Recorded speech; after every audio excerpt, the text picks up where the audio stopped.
108º dia do nosso propósito, Atos dos Apóstolos, capítulo de número 19. Vai começar falando do versículo 1 até o versículo de número 22. Primeiro que Paulo chega então à cidade de Éfeso e lá ele encontra alguns discípulos e pergunta para eles se eles já haviam recebido o batismo com o Espírito Santo. E eles responderam: não sabemos nem o que é isso, nem nunca ouvimos falar a respeito do Espírito Santo. Então Paulo explica para eles, impõe a mão sobre eles e eles recebem o Espírito Santo e começam a falar em outras línguas. E Paulo então ia todos os sábados à sinagoga pregando, convencendo muitas pessoas, tanto gregos quanto judeus, a respeito do caminho de Cristo. A palavra diz que em toda a cidade de Éfeso não havia grego ou judeu que não houvesse ouvido falar a respeito da palavra, porém muitos endureciam o seu coração. E houve um fato interessante também aqui na cidade de Éfeso, aonde alguns homens, 7 homens na verdade, eles expulsavam o demônio, mas faziam de uma maneira meio estranha. O que eles faziam? Eles falavam para o espírito maligno dizendo: eu te expulso em nome do Jesus que Paulo prega.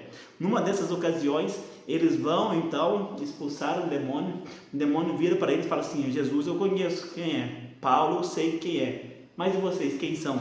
O espírito partiu para cima deles a ponto deles terem que fugir nus e muito feridos de tanto que eles apanharam. Diz as escrituras então que o temor cresceu entre as pessoas na cidade e o nome de Jesus, ele era glorificado na cidade de Éfeso. Do versículo 23 até o versículo de número 41, que encerra este capítulo, acontece o seguinte: a mensagem estava se propagando, o povo estava crendo e havia muitos homens lá, comerciantes, que a fonte de renda deles era vender imagens e de deuses, principalmente da deusa Artemis, que era, vamos dizer, tinha um templo da deusa Artemis na cidade de Éfeso.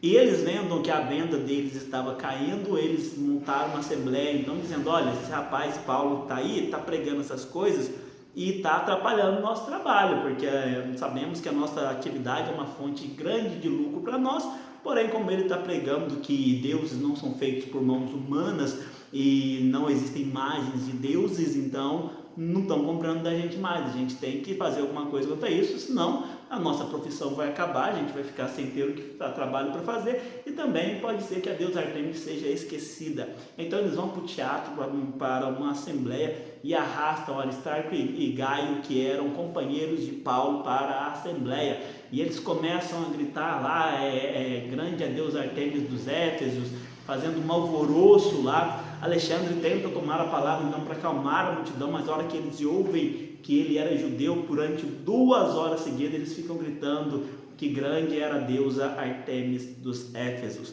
Então o escrivão se levanta no meio deles e fala assim: todo mundo sabe que a cidade de Éfeso é guardiã da deusa Artemis, o que esses homens estão fazendo não vai mudar isso. Porém, a gente não pode ficar aqui nesse tumulto, porque isso pode fazer com que nós sejamos acusados de causar um tumulto na cidade, e isso não seria bom para nós. E dessa maneira eles acalmam então aquela euforia. É interessante também falar que Paulo queria ir lá, mas os seus amigos não permitiram que ele fosse, porque certamente a população ia acabar fazendo algum mal para Paulo, por causa de que a profissão deles de praticar imagens estava caindo em descrédito por causa do anúncio do evangelho.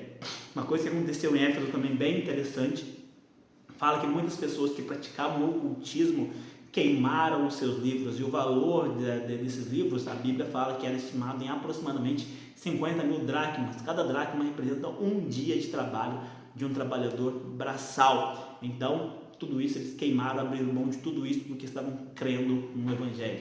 Então esse foi o resumo do capítulo de número 19 do livro de Atos. Que Deus abençoe a sua vida, continue dando conhecimento e vontade e amor de conhecer essa palavra, em nome de Jesus.